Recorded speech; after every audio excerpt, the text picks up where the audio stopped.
Hey guys, Jason Clemons here from Clemons Boats. Today we're going to do a deep dive into this LX21, but before we do, reminder to like and subscribe and follow us for more content. Let us know what you guys want to see so we can make sure we're giving you the content you want, and don't forget about our little contest of the pink flamingo. If you see it in this video, you can earn 25 bucks. Stand by.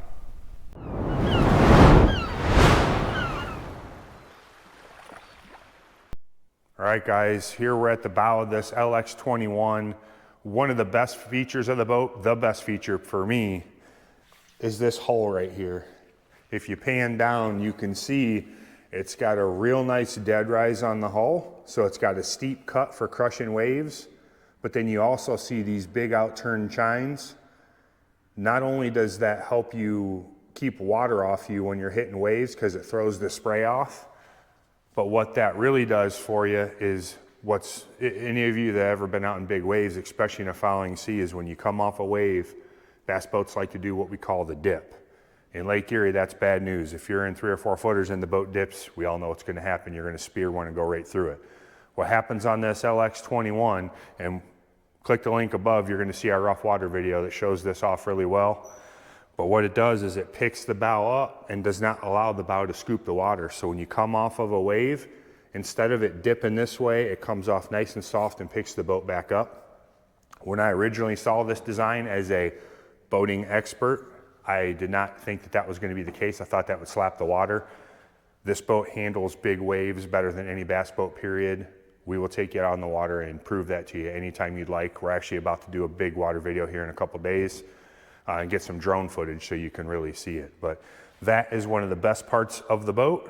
And the main reason why I run an LX21 on Lake Erie is no matter the weather, if it's calm and there's 50-foot sea rays out there, it rides good. If it's blowing 30 mile an hour, it rides good. If it's short chop, it rides good. If it's big chop, if it's blowing sideways, the boat's an absolute beast on the water. And most of it has to do with that right there. As we scroll down the side, this is a LX21 before they started doing the LXEs, but this one would be an LXE today. It's loaded. It's got the gray hull side with the black stripe. If you guys have been on the iKon website, you'll see they've got all kinds of different combinations from regular gel to flake, black badge, chrome badge, flake and gel, just flake, just gel. This is the regular steel trailer, but it is the upgraded 18-inch trailer. We have the Badlands rims on this one. The trailer comes with a spare tire. It does have a grab post and 3 steps in the front, which we're going to show you here in a minute. Another one of the great features of the boat is getting in and out of it. Now, I know you guys are going to hear me say this over and over and over, that this is my favorite part of the boat. This boat is, if you've never seen one in person, there are all kinds of features on the boat that make it great, so it's hard to pick just one. So forgive me in advance for saying it, because I'm going to.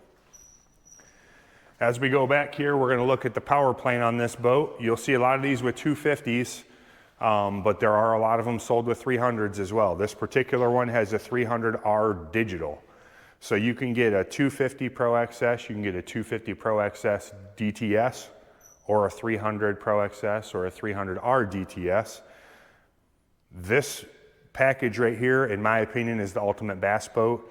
You're going to be pushing mid to upper 70s with the 300R. You still get the ride and you get all the other great features of the boat. If you have to do a 250 for tournament reasons, the 250 will still push this boat about 70 miles an hour loaded, which is plenty enough for most people. It's definitely not a speed demon, but if you're in any sort of chop, you're going to pass anybody anyways because of the ride of the boat. The DTS is also very important, especially for guys up in our neck of the woods, or I shouldn't even say that, but anybody that's fishing for smallmouth or offshore fish, because you can turn the throttle on and your hot foot off and just drive the boat around scanning for hours a day without your foot wearing out on the pedal. So the DTS part isn't just great for the drivability, but it's really good for scanning your spots and marking structure. You'll see there are power pole brackets on the boat. It does come with 2 8-foot power poles. And there is a 3-in-1 transducer up here for the Lowrance that doesn't get mounted until we rig the boat. We don't put these on just in case somebody wants a different color poles or different size or wants to switch them out. We don't want to have to tear them off and put them back on. We just wait. There's several different props available. You'll see we don't have the prop on this boat. It Fury, but we can go ahead and upgrade you if you want a 4-blade or you want a different size 3-blade prop. As we move over to this side, you've got your boarding ladder. That is a necessity in the boating world. You have to have a way to get out of the boat for emergency reasons. This has a little pull pin. Pull it down, you can get in and out of the water. In a bass boat, most people just end up climbing right out, but you do have a ladder here. As we work our way up here, we'll just get a quick pan of this side of the boat. Again, you see now this is a little darker side. You can see what it looks like in the sun and out of the sun. Real good looking boat. Then we're going to talk about this trailer a little bit. Of course, every bass boat trailer has a swing tongue on it. This one does too. This is a Boatmate trailer. It's got an XLT Fulton jack. And this right here is part of the setup of what makes an iKon so great. This is by far and away the easiest boat I've ever put on and off the trailer. Because of the hull design, it can't really go sideways. You're either on the trailer or off the trailer. So it's really easy to load, and then when you go to get in, you can climb right in. Now this one only has 1 graph, but even if it had 3, you could climb right in and have no issue. This one's got the docking light on the front, which is great for early morning takeoff at a tournament or coming back after dark when you're fishing. So you can see to get on the trailer, and the trailer also has lights that illuminate as soon as it hits the water to guide you onto it. This particular one has a 52-inch Quest, a 47-inch Quest Minn Kota on the front. And we're gonna climb in and start from the back and work our way forward again. You'll see even Bobby with the camera will be able to walk up these steps easily. So imagine up here, even if you had 3 graphs, you can still get right in and out of the boat. Not only is it nice, but it also keeps it from being dangerous when you're trying to get on the boat. If it's a little cold or slippery, you don't have to worry about falling on your face or falling off onto the ramp. It's a really awesome feature. Even just doing tackle and stuff at home, instead of boarding from the side or getting a ladder, I just walk right up my trailer all the time. So you see there's a 12-inch Lowrance on this one. One of the awesome things about iKon is the accessibility. You got 4 screws right here, and you can take this plate off. When you do, you've got a bus bar under there to tie into power. The power is run directly up here, so you don't have to worry about running a C-clear harness or doing any kind of fancy work there. It's already built into the boat. You could add a triple mount to this and 2 graphs up here in about an hour by yourself. It makes it very simple, and then they're very adjustable after that fact. And like I said, you can jump right in and out of the boat, even with 3. There'd be 2 up here and 1 on the bottom. You could climb right in. You see you have your switching up here on the bow. So you have your anchor light, nav lights, trim up and down, your auto Livewell switch. You've got 2 USBs up here for a GoPro or something, and then you've got your stereo remote. It's going to be hard to tell in this video the width, but if Bobby stands on one side and I stand on the other, you're going to be able to see how much room there is between us right here. There's a ton of space on this LX21. You could have 25 rods on the deck at one time and still both fish up here. With that trolling motor deployed, your pole's down, you're staring at fish with your forward-facing sonar. We could both cast to it in a team tournament. If you're looking at bedfish, you can stand right in front of your graphs and flip at a bedfish all day long. And again, one of my favorite features for the 5th time in this video is the fact I can put all my rods out on the deck and not have to put them away. I'm always in a hurry when I'm fishing. I don't want to have to open my compartments to get new rods out. If a new bite window opens or something happens, I see a topwater blow up, I want to have a topwater up here all the time so I can just grab it and throw it. You can put 12 rods on each side as you're fishing up here with 2 people and move around and not step on them. So that width is great for stability. It's great for deck space to have a lot of people on here, but for me, it's the ability to have all the rods out and be able to fish 2 people. We're going to take a walk towards the back here. And again, this is going to be a full in-depth video on the boat, so we're going over every feature. We're going to put chapters in here. If you guys want to skip the stuff, you can skip to whatever you want. And don't forget to look for the pink flamingo if you want to make a little bit of money. There's going to be some in every video we do here in the next month or so. $25 gift card if you win. So another great feature of the boat is the finished glass, what I call the electronics box. Some people call it the mechanical room or the engine box. You can see how everything's clean and finished off. This one has the power pole charge, all finished glass in there. One of the cool things about iKon is they are all finished glass boats, so you don't have any chop spray in there. There's no carpet in there. There's nothing that's going to get wet. There's no splinters when you're running rigging tubes or running any of your wires.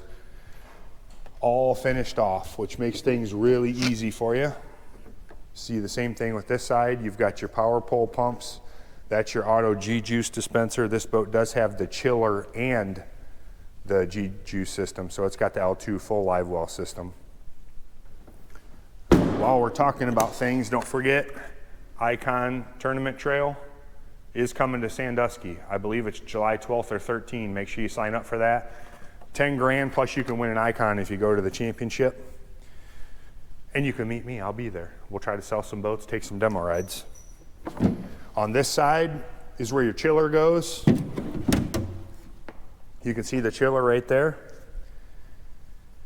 That's an awesome feature. I'll also open this live well while we're talking about it so you can see the plate that's in the inside of the live well. There are pluses and minuses to the chiller plate. One minus for me is this bin is a lot shallower than it would be if that wasn't in there, so you can't put quite as much tackle in there. However, if you're fishing in the south in really hot water and where that fish care is super important, that could be a key feature for you. The one thing to remember is you don't want to put 85-degree water in here and think that's going to get you down to 70.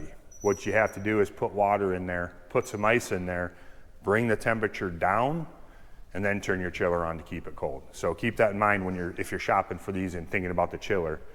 You still have to use some ice to make that work right in really hot weather. Their Livewell system is second to none. The water fills up all the way to the top. It has an auto or a manual feature. For what I was just saying, you'd want to use your manual feature because you wouldn't want the water recirculating once it's cold. You'd want to keep the cold water in there. So you don't want to be pulling in new water. You just want to, you would want to recirculate, but you just want to recirculate the water that's already in there. You don't want to be pulling in new water. For me up here on Lake Erie, I'm all about the auto. You press the button one time, it's auto fill, auto recirc, auto oxygen, auto aeration. You don't have to do anything at all except press the button, put your fish in there. At the end of the day, pull them out, weigh them in, and hopefully win some money. These lids seal tight. You want to be a little careful when you open these up when you got a well full of fish because they will jump out because the water stays directly at the top. You lose no water in these, even out in Lake Erie in 5-6 footers, which can be a problem with a lot of brands of boats. You'll find that you go out running in 5-6 footers, you get back, you open your wells and there's this much water in here and your fish are beat up. Up here, it's kind of a known thing to use pool noodles, stop halfway in, check your water. This boat, you don't have to do that at all. This side's just a big open compartment. Right now we got some of the goodies that iKon gives you when you buy a boat. Got a little care package in there, some tackle. As we move this way, I'm going to show you these seats. The seats not only are super comfortable and have springs in them, but they also slide back and forth. So they're one of the few bass boats that you can adjust the hot foot and adjust the seats. They're very comfortable. Part of the reason the boat rides so good is because the seats are great. So they're extremely comfortable seats to sit in. You don't feel the shock when you come off a wave wrong or you turn into one and you clip one. It keeps you really comfortable. And this is what they call their black interior. It's soft touch, so you don't have to be scared of it lighting you up when you sit down on it. It's cool all day long, even up here in 85, 90 degree weather. I'm gonna have a seat here and I'm gonna turn the power on, which is probably the 7th time I've said my favorite thing in the boat, but it's always been a pain for me when I buy a boat that I have to unplug it, open a compartment, turn on a battery switch to get power. This is their one-touch power system. So all I had to do was press a button. Now I have power to all my systems on the boat. So not only that, but then I have this screen to run off of. But in the morning, you unplug it, you're good to go. All your features are right here. This is your home screen. You can turn your music on from here. Your Livewell on auto, which you can set exactly how you want. It shows it's going to put in the right amount of G-juice at the right time, set the chiller to what temperature you want, recirc both sides and auto fill, or you can choose to go manual and do it the old-fashioned way. You've got your lights. This has RGB lights, which you can see are now lit up. If I hold that button down, you'll see I can change the colors right here with this wheel. which is pretty neat. Let's just go ahead and make them, we'll make them a red color or pink color. So now they're pink, and then you can change the pulse rate as well, which is pretty cool. And then you've got all your other light features too. So you can turn it back off. You've got your compartment lights, your docking light, your nav lights, and then your courtesy lights, which are down here on the floor. All can be run from this system. They also have what they call the fishing screen. So if you're out and you want to make sure everything is good on your tournament day, or just obviously the one day you get off to go fishing, you got your trolling motor bank, your cranking voltage, fuel, and live well.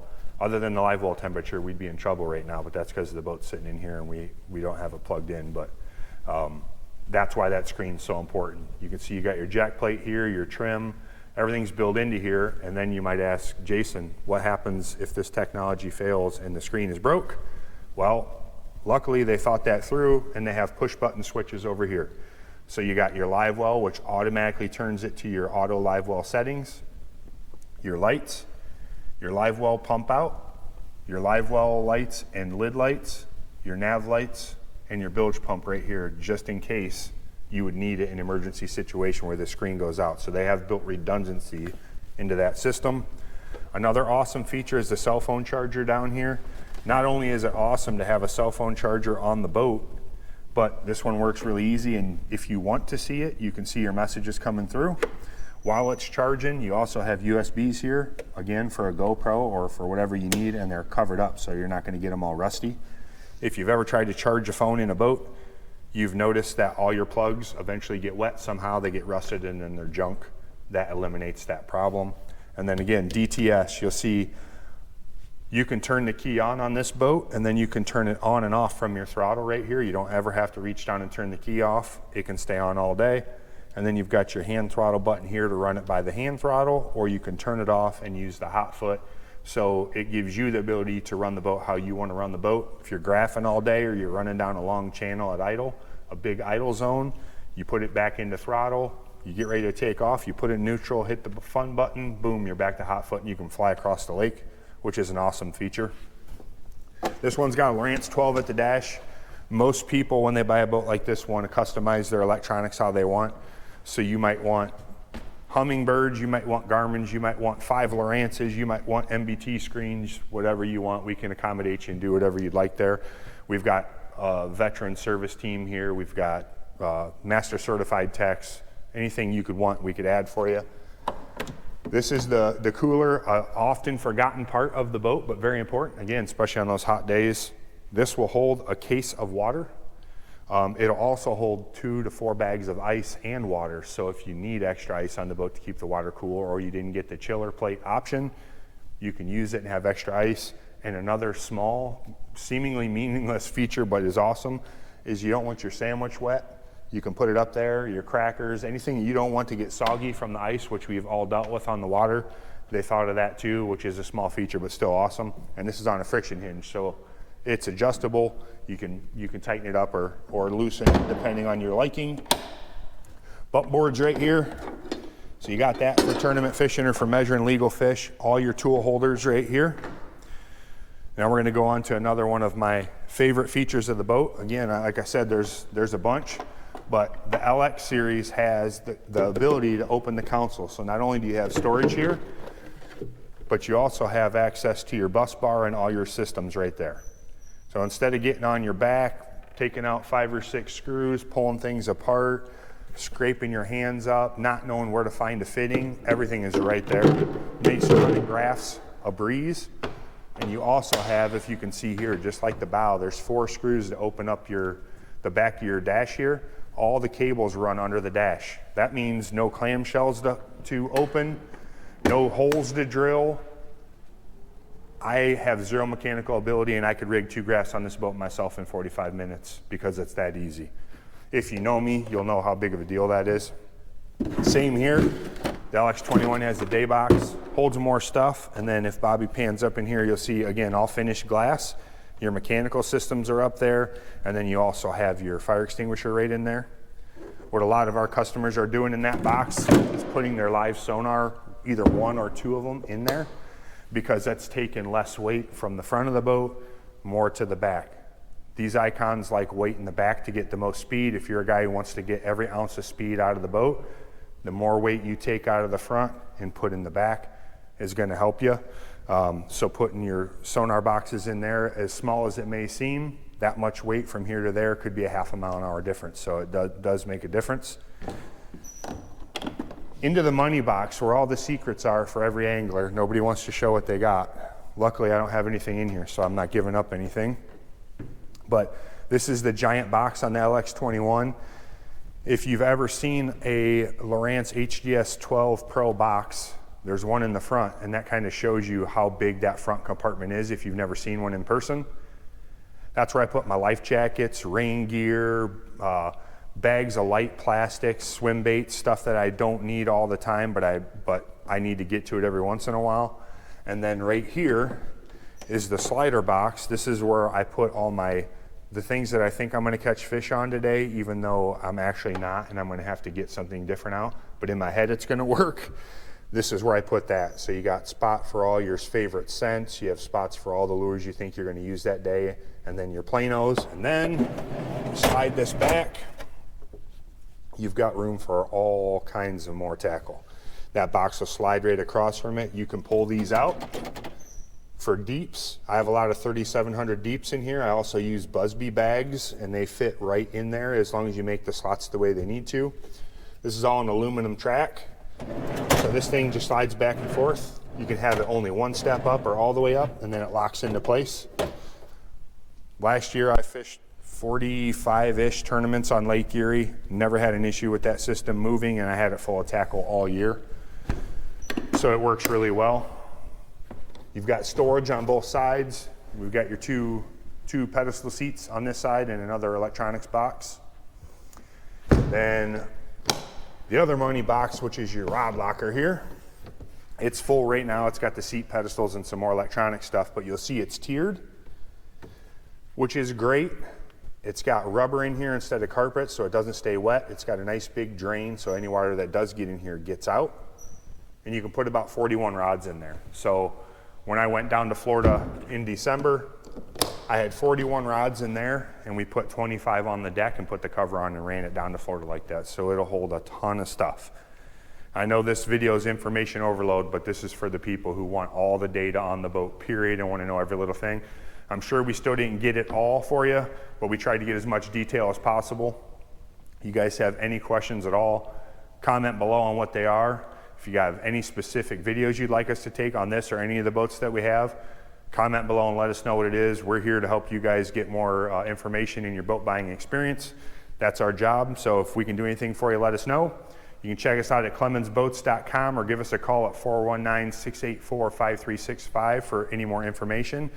And make sure and follow our videos and be looking for that flamingo so you can get some gift cards for yourself. We'll see you at the next one.